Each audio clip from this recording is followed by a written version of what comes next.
When the guy stood up, arms filled with soup and vegetable cans, she got a full view of what he was wearing. Apparently, she was dealing with the Beast from Beauty and the Beast. A voice in the back of her mind told her not to comment. "I'm guessing my neighbor's having another party tonight, based on your get-up," she conceded. "Yeah, Chase," he said, as he took the stairs 2 at a clip. He looked at the load she was carrying, and then the bluest eyes caught her gaze, a disarming shade. On instinct, she took a step back, but she wouldn't have been able to explain why, even if someone had asked her. "I can take one of those." He motioned toward the bags. A few wisps of thick, curly black hair peeked out of the mask. "No, thanks," she said. He took a step forward and said, "Really? It's no trouble." He extended his hand and stepped closer. Payton ignored the tension mounting in her shoulders, writing it off as a bad day. This guy was being friendly and polite. All he wanted to do was help her carry her groceries upstairs. "What's your floor?" he asked, expectantly. "I'm on 3. Payton handed over a couple of bags. "Then it won't take long to get these inside so I can be on my way," he said, and she could almost feel his smile through his mask. "Right," she said, before turning and walking up the next flight. She stopped in front of her door and turned around as she reached one hand inside her purse for the keys. "I can take it from here." He made a show of juggling the cans in his arms. "Prop the door open if you want, but it'll only take a second for me to run in and drop these on the counter," he said. "I'll even be the one to close the door on the way out if it makes you feel better."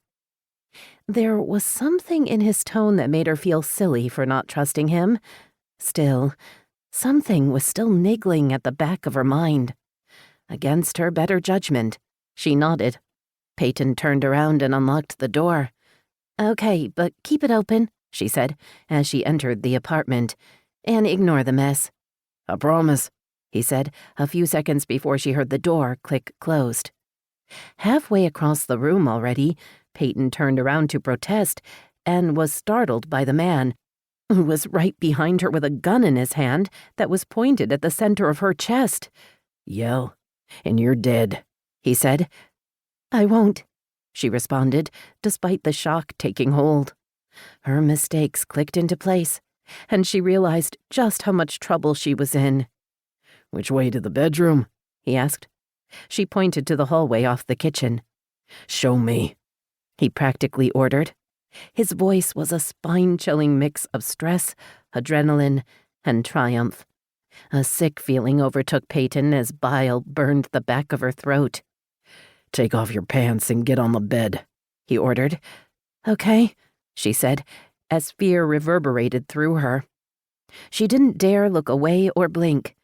Doing everything he asked might keep her alive. So she removed her pants. "Stay right here," he said. "I need to get something from the kitchen." "Okay," she said, as he walked over and closed the window. The strange thing about his demeanor was that it was suddenly casual now. He walked out of the room, stopping long enough to turn on the TV and crank up the volume. In that moment, it clicked.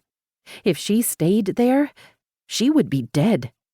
Jumping into action, she grabbed the throw blanket from on top of her bed and then wrapped it around her midsection. Rustling came from the kitchen. It sounded like he was rummaging through the drawers. Was he looking for a knife? Yes, she decided. The gun had been meant to scare her and gain her cooperation, but a shot would draw attention. A knife would be quiet.